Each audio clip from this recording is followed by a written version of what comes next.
지난 2019년 7월 1일, 일본은 한국에 대한 수출 규제 및 화이트리스트 국가 제외를 발표하였는데요.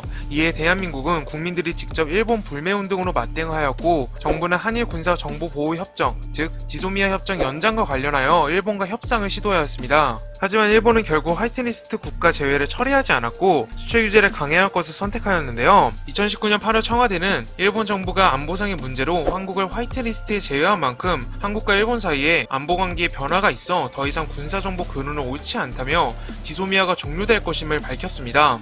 덧붙여서 일본이 한국의 수출 규제를 중단하면 지소미아 종료에 대한 재검토를 할 수 있다고 말했는데요. 이에 일본 측은 한국 정부의 해당 조치는 북한만 이로울 것이라며 지소미아 협정을 지속할 것을 돌려서 표현했고, 미국 또한 지소미아 파기는 동맹국들에게 불합리하다며 한미일 공조의 중요성을 강조해서 한국을 압박했습니다.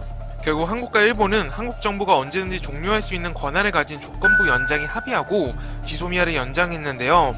원래대로면 1년씩 갱신되는 협정이기 때문에 2020년 8월에는 재협상을 해야 하지만 한국 정부가 언제든지 종료할 수 있는 협정으로 변경되었기 때문에 더 이상 연장 협상은 없습니다. 하지만 동아시아의 안보와 관련하여 매우 큰 이슈이기 때문에 지소미아 협정은 한국, 미국, 일본, 중국, 러시아, 북한을 포함한 동북아시아의 모든 국가가 집중하고 있는데요. 과연 지소미아 협정이 무엇이길래 이렇게 여러 국가가 관련되어 있는 걸까요?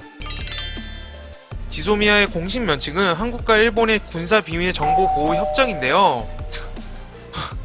참 이름도 참 길다. 네, 하여튼 해당 협정은 한국이 일본으로부터 해방 이후에 처음 맺은 군사협정입니다.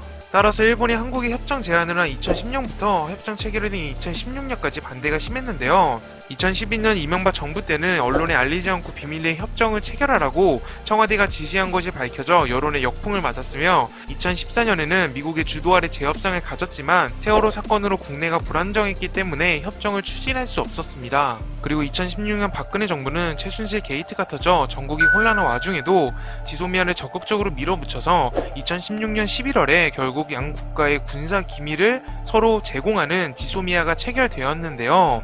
지소미아의 내용으로는 한국은 정찰기를 통해 얻은 북한 군사시설에서 발신되는 정보 및 영상을 제공하고, 고위급 탈북자와 북한 접경지역에서 수집된 북한 정보를 일본 측에 제공하고요. 일본은 위성 5기로 수집한 영상 및 사진을 한국에 제공하며 일본 이지스함으로 북한의 탄도미사일 발사 움직임과 광천 정보를 수집해서 한국에 제공하는데요.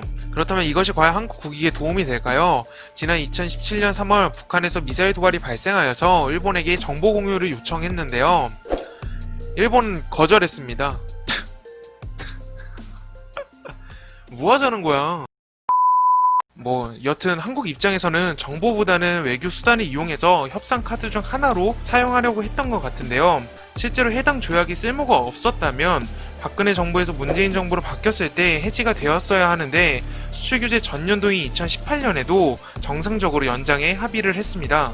실제로 일본은 협정을 통해서 원하던 북한 정보를 얻고, 한국은 한미일 관계에서 발언력을 더 가지게 되는 것이며, 북한을 상대하는 전략에도 대화를 통해 얘기하는 한편 지소미아로 북한을 견제하고자 하는 의도가 있는 것이죠.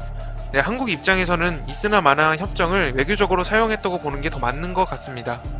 오늘은 지소미아에 대해서 알아보았는데요. 여러분들은 지소미아 협정에 대해서 어떻게 생각하시나요? 종료를 해야 할까요? 아니면 협상 카드로 사용해야 할까요? 의견이 있으시면 댓글로 작성을 해주시고요. 영상이 재밌으셨다면 좋아요와 구독을 꼭 눌러주세요. 이상 지식 잡화점이었습니다. 다음 영상에서 찾아뵙겠습니다. 시청해주셔서 감사합니다.